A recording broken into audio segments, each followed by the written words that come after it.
Matt and I are breaking out the Haterade on today's episode as we talk bust. So make sure you listen up as we tell you which players to avoid on today's action-packed episode of Locked On Fantasy Baseball.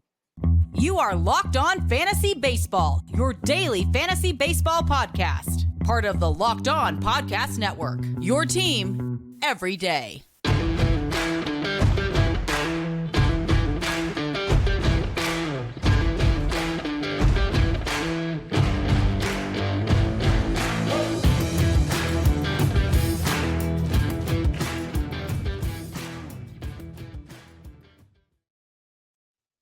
Hello, fantasy baseball fanatics, and welcome to the Locked On Fantasy Baseball Podcast, brought to you by the Locked On Podcast Network, your team every day. As always, we're your number one source of fantasy baseball knowledge, and thank you for making us your first listen each and every day. I'm your host, Dominic Martino. You can find me on Twitter at DomMartinoFB. Here, as always, and welcoming back my brother, my co-host, my partner in crime, Matthew Adney, and you could find him on Twitter at Matthew_Adney. If you're listening on a platform like Apple or Spotify that allows 5-star ratings and reviews, we would truly appreciate it if you could do that for us. And after you do that, you might as well screenshot your rating and review and then join us on the Subtext platform and send us over that screenshot. And guess what? You'll have a chance to join our coveted listener league. We're giving out spots left and right as we get close to the season. We'll be announcing them here on this podcast very, very soon. Also, if you're watching on YouTube and you haven't already, hit the little bell below. It subscribes to the channel and gives you a notification every time we drop a new episode. And guys, real quick, today's episode is brought to you by Gametime. Download the Gametime app, create an account, and use the code LOCKEDON for $20 off your first purchase. Whew. All right, my brother is back with me today, and I couldn't be more excited to have him back. Matt, welcome back, my brother. Why don't you let the fans know, how is young Luke doing? Luke's doing good. Thanks for all the support on the YouTubes and the comments. I appreciate it. Of course, my brother. Anything for you. Thanks for holding it down. Man, little man is cute. It's been great. So, now it's almost time for me to get back in. I couldn't resist doing the bust episode. Yeah, man, we're glad to have you back. I'm sure the fans are going to be excited to see you here, brother. And Matt, and he's got the Haterade, and it's official. Matt's ready to go. He's got the Haterade. So, Matt, let's get into it. Who is your first bust for 2024? So I'm going to piss off a whole bunch of people. It's my favorite thing to do with this episode, but also too, this episode is really just based off of picking guys that are going based off of ADP, and the reason they're busts is they have too much of a price, too high of a price tag. So essentially, if I feel a guy is being drafted too high, he is definitely not going to return on the value. So therefore, this person is bust. And I have somebody that literally everybody in the industry absolutely loves, and everybody I talk to loves, and it's Ha-Seong Kim. I hope I said that right. You were about there. Yeah, Ha-Seong Kim. I'm sorry if I butchered your name. I will do that better. I'll learn next time. Anyway, Kim, he's a good baseball player, but for fantasy baseball, I'm not buying it. He's going 86th overall, and I'm not 85th ADP. So I'm not really feeling that. I don't think that he's going to return on that draft price. Yeah, he had a nice season last year. Don't get me wrong, but the only thing that really made him elite to even break the top 100 is 38 stolen bases. He didn't blow you away with batting average, nor has he have in his 3 years in the bigs. And he only had a 260 batting average, up 10 from last year, 251, and then 202 the previous year. So I don't even know if the 260 is real. He only had 17 home runs, and that's 6 higher than his career high before that. He had 80 runs and now 84 runs last year, and you're also removing Juan Soto from the lineup. And he only had 60 RBIs. And the only thing he managed to do was just stay healthy all year. So, quite honestly, for him to be drafted at 86 overall, I feel is a sin. I feel like you're going to regret that pick. He's going to be the Stephen Kwan of this year, where everybody is all over this dude, and then he absolutely takes a dump, and he's on your waiver wires before the end of April. Kim is not going to be good this year. I am calling it now. He's going to be an excellent player for the San Diego Padres, but he's going to be not only a wart in your lineup, but a full-on case of COVID-19 from 2020. It's just going to be ugly, It's just bad. Ha-Seong Kim, bad for fantasy lineups. Do not draft him. He will flop. And with that being said, let me take a sip. Yeah, Matt, chug away. That was a nice long Ha-Sung Kim take there. But you know what the funny thing is? Matt and I were talking a little bit before we started the episode, and he told me, Ha-Sung Kim is one of his names. And at first I was like a little bit like, like, like as Matt said, a lot of, guys in the fantasy community are really loving on Ha-Sung Kim at the moment. And then, as I started to dig deeper into it, I'm actually starting to side with my brother Matt here, especially when you have to pay up for, Ha-Sung Kim, second baseman off the board. As Matt said, pick 85 on Fantasy Pros consensus ADP. Fantasy Pros ADP takes into account the ADPs from ESPN, CBS, Yahoo, RTS, and NFBC. So you're getting 5 sources here with this ADP, and you could wait. And second base is not as bad this year as it has been in past years. You're looking at Bryson Stott at 112, Andres Jimenez at 123, Zach Geloff at 141. There's been talks of Jackson Holiday maybe playing some second base for the Orioles. I heard in spring training he's going to be taking some reps there. So, and he's going off the board right now, pick 193. I know that's not going to stay there forever, but right now you can still get, Jackson Holiday super late. So why are you paying up for a guy, as Matt said, that's really just going to be, steals and runs? The power's, I don't think, legit. He doesn't hit the ball hard. He doesn't barrel it up. He's not that kind of guy. He's not really a big dude at 5'9", 168. So I think 17 home runs could very well be his career high. Just agreeing with Matt pretty much all across the board here. So I'm not even going to, say anything else. But jump back in. Last thing, because he's not that important for us to talk about. He's 27 years old. If we're going to buy this breakout, then we got to buy Jorge Mateo, and I don't buy either. So Kim is out. But Dom, let's get past the most least important person on this list. I wanted to start off fire. Maybe to the most important person, right? Maybe to the most interesting name here. And honestly, it almost feels like a bold take kind of it is thing for me here. And I'm going Gunnar Henderson. Gunnar Henderson is going to be a bust. And once again, let me preface the definition of what a bust really is. A bust is a player that, let's say, is going at an ADP that you feel is too high and they're not going to live up to that draft price. I think Gunnar Henderson is a great baseball player. I think he's going to be very good. I don't think he's going to be pick 33 type good, though. I just see the names of the players going around him, and I'd rather take the shot on some of these names. Matt and I are once again talking about it before we jumped on, and you have Gunnar Henderson coming off the board right now, pick 33.6. You got a guy in Luis Robert who, what did he go 38 home runs and 20 plus steals last year, with a 260 something batting average, and we all know the potential of Luis Robert. That's 5 picks later, Luis Robert. Jose Altuve goes 6 picks later. Ellie De La Cruz goes at pick 39. So a bunch picks later. And then even the pitchers that are going around here, George Kirby, Tyler Glasnow, Pablo Lopez, all going after Gunnar Henderson.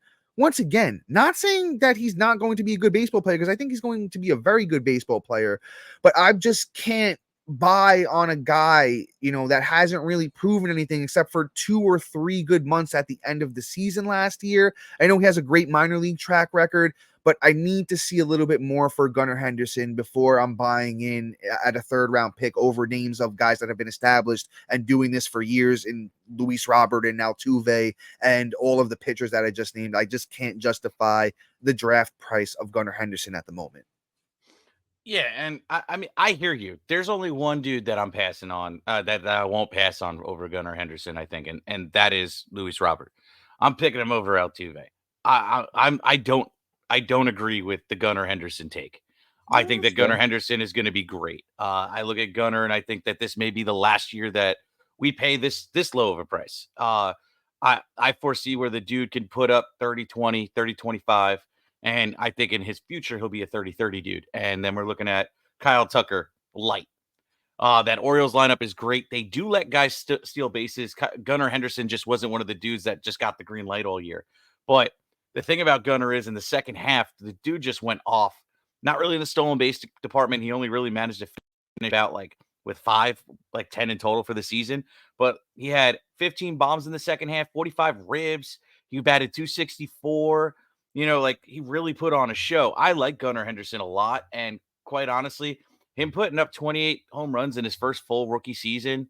And, just with that team growing and a bunch of young dudes taking a second year in the bigs, I feel we're going to see a serious step forward for him.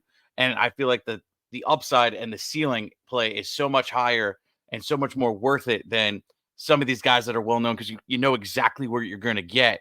And I could feel those positions later outside of Luis Roberts, like a Jose Altuve, or even pitching. I like the cluster in 5 and 6, where I'd rather walk away with the upside play of Gunnar Henderson.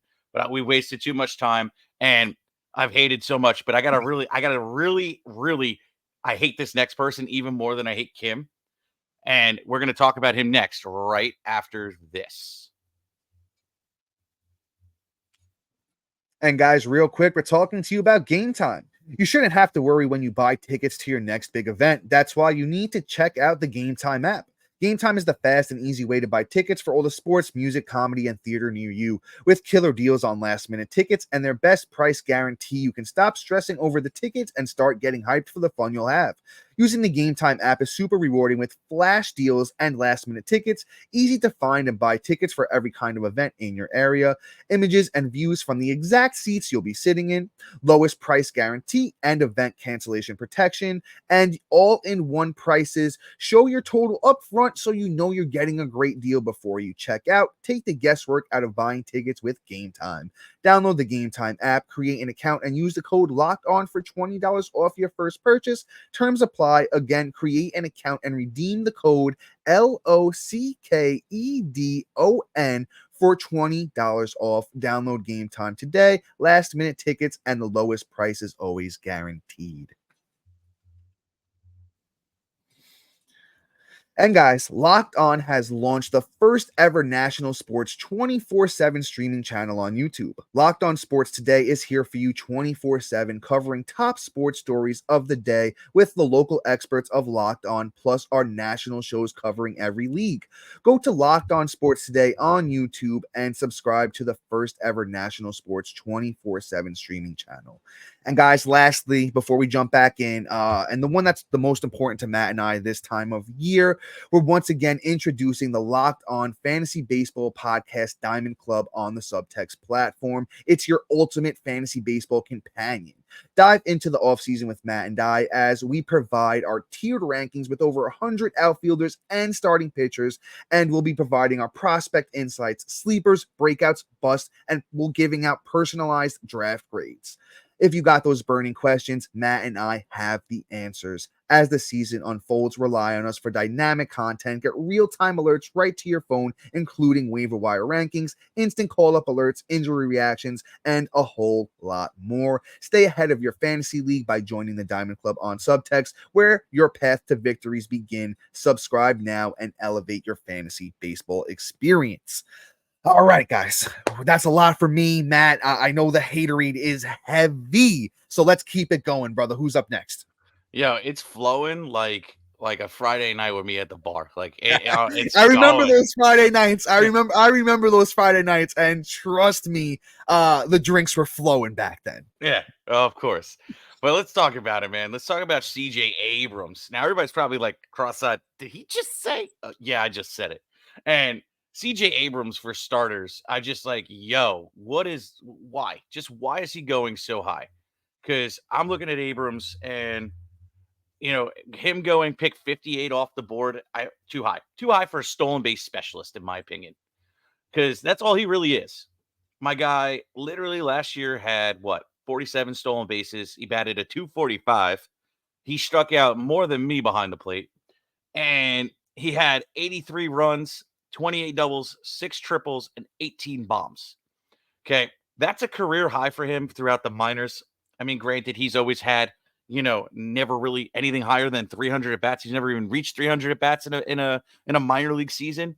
So even that batting average everybody thinks he can do is in short sample size. So I don't think the batting average is even going to get better. I think he's about a 250 hitter, if not a little bit less. The 245 is more indicative of what he's probably going to be over a full MLB season.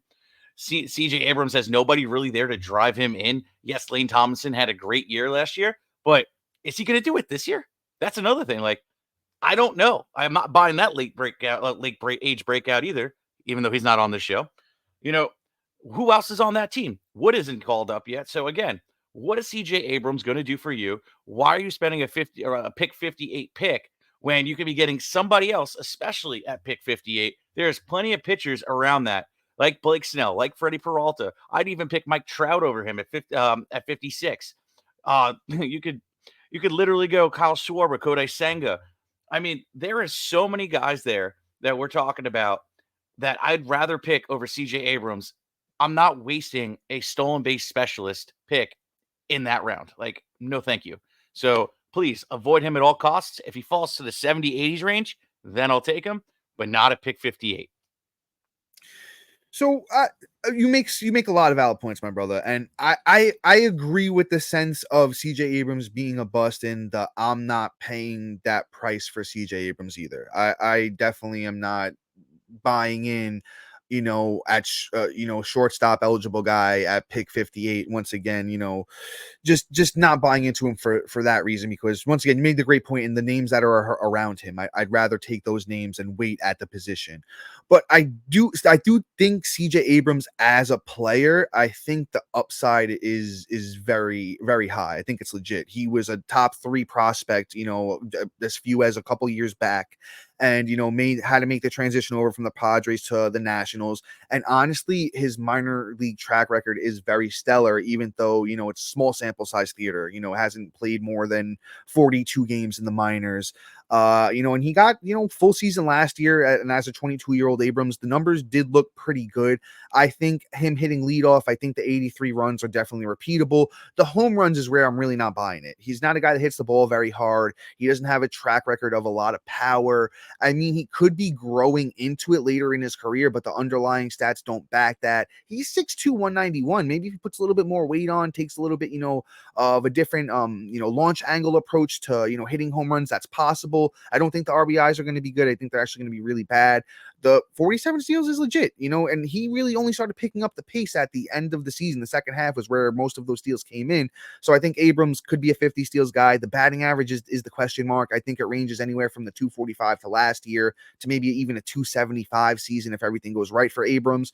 So I could understand if you want to take him there. Is it something I'm doing or Matt's doing? We're not buying in at the ADP. So definitely fully understand where, Matt's head's at. And I'm kind of agreeing, but I see the path. I see what the others see who are taking him there.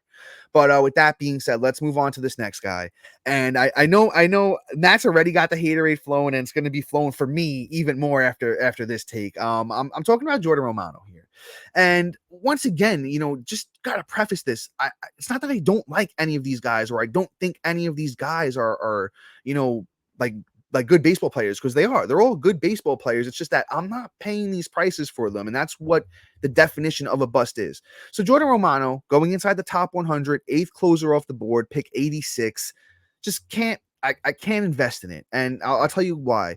You're looking at Alexis Diaz going at pick 94. You got Paul Sewald at 114, Andres Munoz at 121, Ryan Helsley also 121, Clay Holmes 146, Craig Kimbrell, who's going to close for the Orioles, 156, Matt's boy Kenley Jansen is going to 161, Jose Alvarado 219, Jose Leclerc 222. I think all of these guys are similar, if not the same, caliber of closer as Romano. Romano actually had a down year last year. I don't think the numbers are going to be, as bad again this year, but for a closer, numbers are not elite. It was a 290 ERA last year for Romano with a 346 FIP. Once again, if you're not familiar with FIP, it's fielding independent pitching, ERA indicator. Was higher, 59 innings, 72 strikeouts. That's pretty decent. A 1.22 whip for a closer. Not loving it. I just think you can get better value later, and that's why I'm considering Romano a bust. I see your point. I mean, I don't like the ADP, but yeah, that's the only thing. That's the only thing. If he was going like 40 picks later, I'm in. So, like everybody you named, I'd still pick Romano over. But the thing is, it just doesn't fit how I construct my teams or how I draft. Yeah. But for me, he wouldn't be a bust. If you decided to take him there over everybody Dom named, I wouldn't be mad at you. And for that, I wouldn't call him a bust. Because if that's how you construct your team and that's where you can't leave the top 100 without one, if he's the last guy in that out of that top range, I'm okay with it. I have Romano as I think my 6th or 7th closer.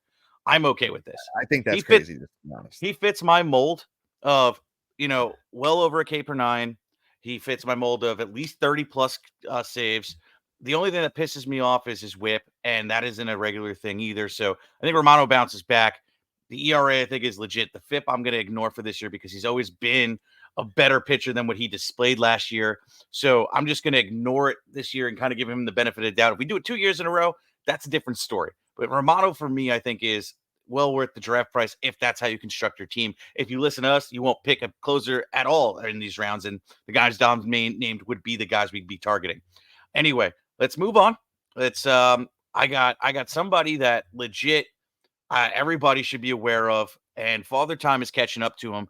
And before we talk about him, Mr. Paul Goldschmidt, I got a sponsor for you. Happy Super Bowl to all who celebrate from FanDuel, America's #1 sportsbook. If you're like me, Super Bowl Sunday is about scoring the best seats on the couch, grabbing your favorite football snacks, and placing some super bets.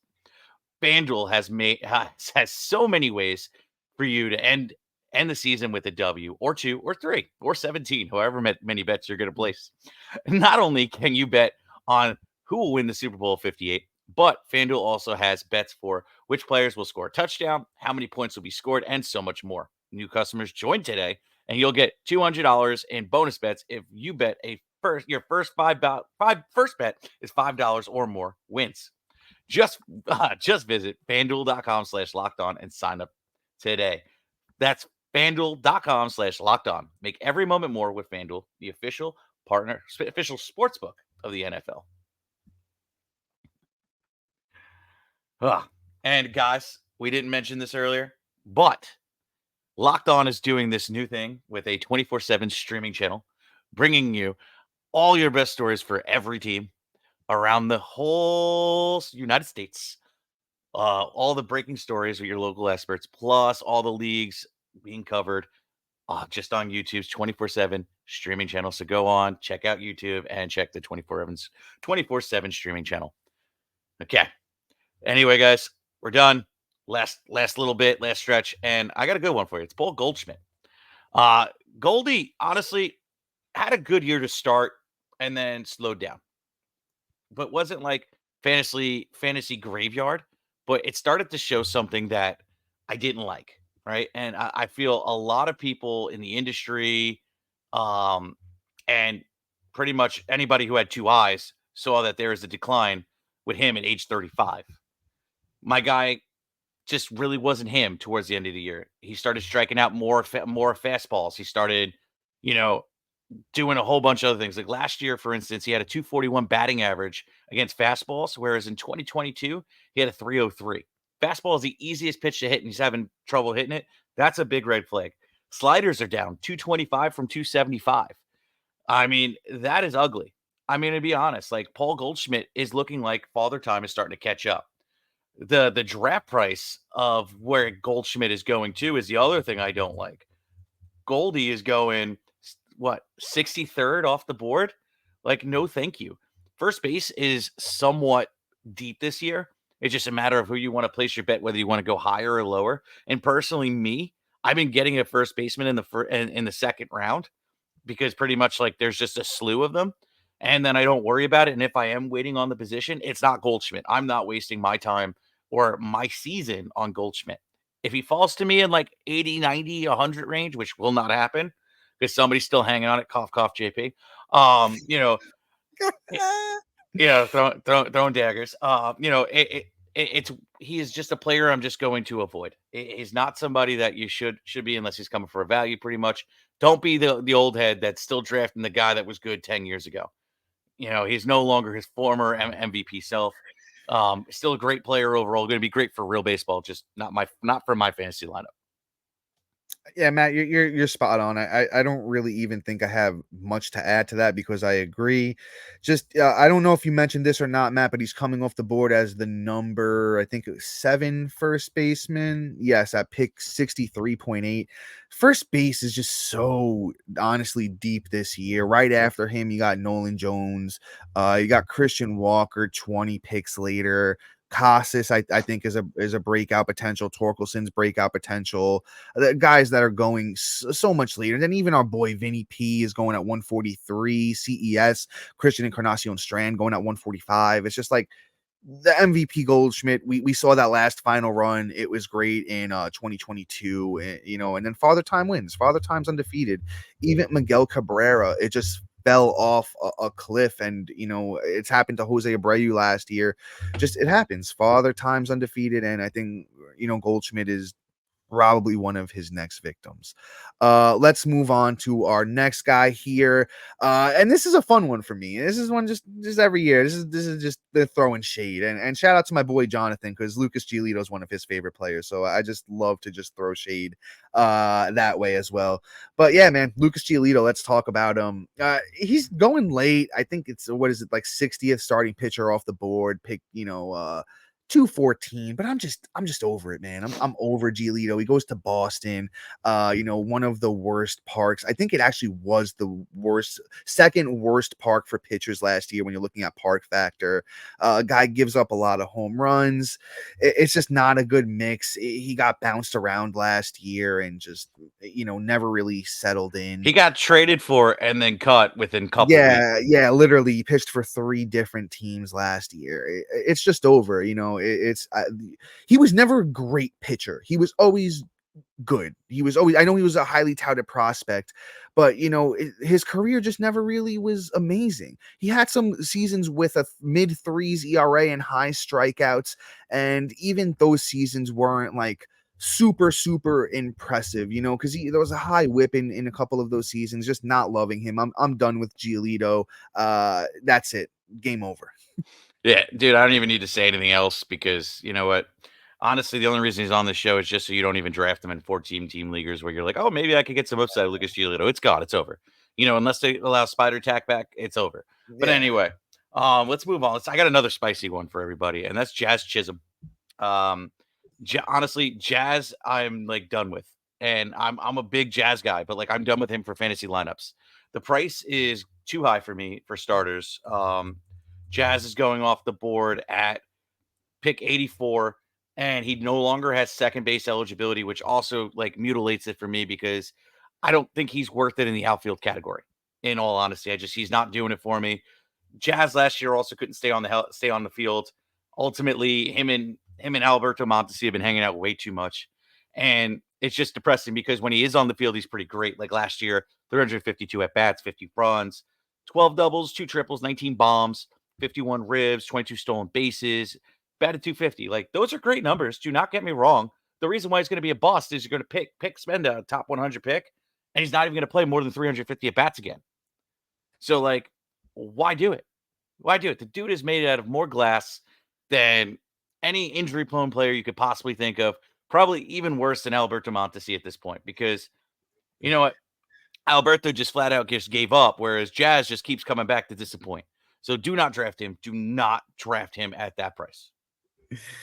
Man, I need a big sip of the Haterade on that one, because that was a strong take. But once again, I agree. I would take Jazz as my third outfielder. I can't justify him as a high end number 2 outfielder. I will say this though, I feel it in I'll use I forget what it's from. I think it's Will Ferrell that says it, deep down in my loins.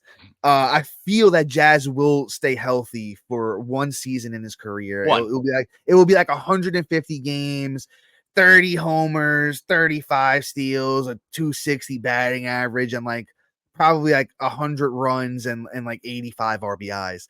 But I couldn't tell you when it's going to happen. Jazz has had a plethora of injuries over his career, and I just agree with Matt. I really don't see him staying healthy, for a full season anytime soon. So just another guy that I'm really kind of, avoiding here. I'm not really taking Jazz anywhere. But guys, that kind of wraps things up for us today. So please be sure to like, subscribe, comment, rate, and review. And shout out to our everydayers and new listeners for making Locked On Fantasy Baseball your first listen each and every day.